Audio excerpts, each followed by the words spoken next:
हर हर महादेव सभी को। मान्यता है कि अगर रविवार के दिन सूर्यदेव की श्रद्धापूर्वक पूजा अर्चना की जाए तो मनुष्य के जीवन में सुख समृद्धि और धन संपत्ति की कोई कमी नहीं रहती है। रविवार का दिन सूर्यदेव को समर्पित है।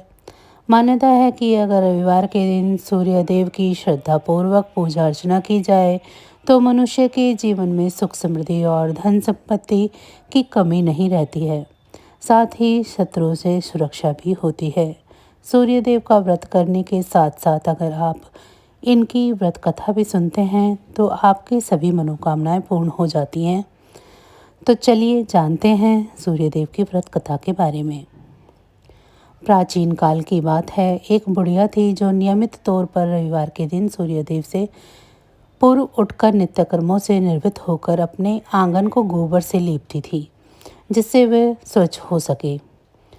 इसके बाद वे सूर्यदेव की पूजा अर्चना करती थी, साथ ही रविवार की व्रत कथा भी सुनती थी।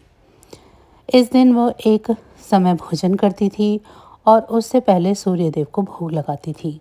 सूर्यदेव उस बुढ़िया से बेहद प्रसन्न थे। यही कारण था कि उसे किसी भी तरह का कोई कष्ट नहीं था और वह धन धान्य से परिपूर्ण थी। जब उसकी पड़ोसन ने देखा कि वो बहुत सुखी है तो वो उससे जलने लगी। बुढ़िया के घर में गाय नहीं थी, इसीलिए वो अपने पड़ोसन के आंगन का गोबर लेकर आती थी, क्योंकि उसके यहाँ गाय बंधी रहती थी। पड़ोसन ने बुढ़िया को परेशान करने के लिए कुछ सोचकर गाय को घर के अंदर बांध दिया। अगले रविवार बुढ़िया को आंगन लीपने के लिए बुढ़िया को गोबर नहीं मिला। इसी के चलते उसने सूर्यदेव को भोग भी नहीं लगाया, साथ ही खुद भी भोजन नहीं किया और पूरा दिन भूखी प्यासी रही और फिर सो गई। अगले दिन जब वह सोकर उठी तो उसने देखा कि उसके आंगन में एक सुंदर गाय और एक बछड़ा बंधा था। बुढ़िया गाय को देखकर हैरान रह गई। उसने गाय को चारा खिलाया। वहीं उसकी पड़ोसन बुढ़िया के आंगन में बंधी सुंदर गाय और बछड़े को देखकर और ज़्यादा जलने लगी, तो वह उससे और अधिक जलने लगी। पड़ोसन ने उसकी गाय के पास सोने का गोबर पड़ा देखा तो उसने गोबर को वहां से उठाकर अपनी गाय के गोबर के पास रख दिया। सोने के गोबर से पड़ोसन कुछ ही दिनों में धनवान हो गई। यह कई दिनों तक चलता रहा। कई दिनों तक बुढ़िया को सोने के गोबर के बारे में कुछ पता नहीं था। ऐसे में बुढ़िया पहले की तरह ही सूर्यदेव का व्रत करती रही, साथ ही कथा भी सुनती रही। इसके बाद जिस दिन सूर्यदेव को पड़ोसन की चालाकी का पता चला तब उन्होंने तेज आंधी चला दी। तेज आंधी को देखकर बुढ़िया ने अपनी गाय को अंदर बांध दिया। अगले दिन जब बुढ़िया उठी तो उसने सोने का गोबर देखा तो वह बहुत ही आश्चर्यचकित हुई। तब से लेकर आगे तक उसने गाय को घर के अंदर ही बांधा। कुछ दिन में ही बुढ़िया बहुत ही धनी हो गई।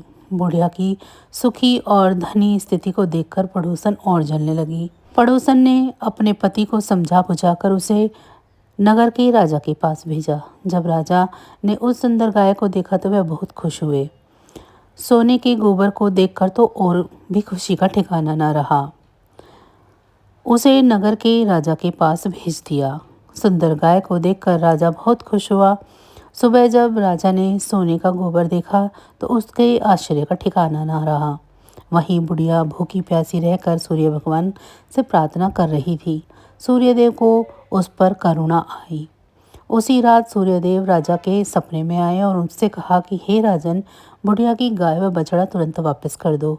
अगर ऐसा नहीं किया तो तुम पर परेशानियों का पहाड़ टूट पड़ेगा। सूर्यदेव के सपने में आने से राजा को बहुत बुरी तरह डर लग गया। उसके बाद राजा ने बुढ़िया को गाय और बछड़ा वापस लौटा दिया। राजा ने बुढ़िया को ढेर सारा धन भी दिया और साथ में क्षमा भी मांगी। वहीं राजा ने पड़ोसन और उसके पति को सजा भी दी। इसके बाद राजा ने पूरे राज्य में घोषणा कराई कि रविवार को हर कोई व्रत किया करेगा। सूर्यदेव का व्रत करने से व्यक्ति धन धान्य से परिपूर्ण हो जाता है और साथ ही घर में खुशहाली भी आती है। तो बस आज की जानकारी इतनी ही थी। फिर मिलेंगे हम आपको ऐसी ही किसी अन्य जानकारी के साथ अगली वीडियो में। तब तक अगर आपको मेरी ये जानकारी अच्छी लगी है तो वीडियो को लाइक करें। चैनल को अभी तक सब्सक्राइब नहीं किया है तो ऐसी ही वीडियो के लिए चैनल को भी सब्सक्राइब कर लें और कमेंट बॉक्स में मुझे ज़रूर बताएं कि आप सभी को मेरी ये जानकारियाँ कैसी लग रही हैं। आप सभी पर भोलेनाथ की कृपा दृष्टि हमेशा बनी रहे। आप सभी का बहुत बहुत धन्यवाद।